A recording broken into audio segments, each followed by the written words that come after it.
What tests did the ADV grinding deburring machine before leaving the factory?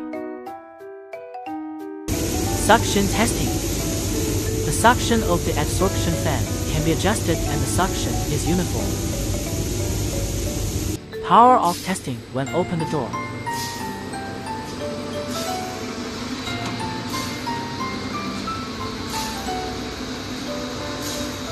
Protect the personal safety of operators.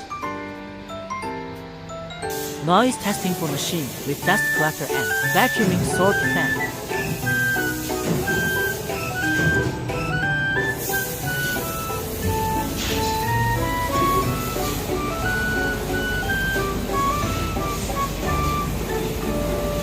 The noise level of the equipment should not exceed 75 dB.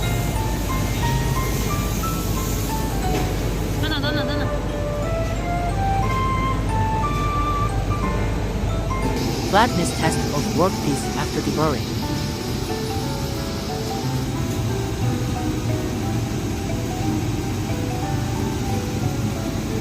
The thickness difference will not exceed 0.05 millimeters.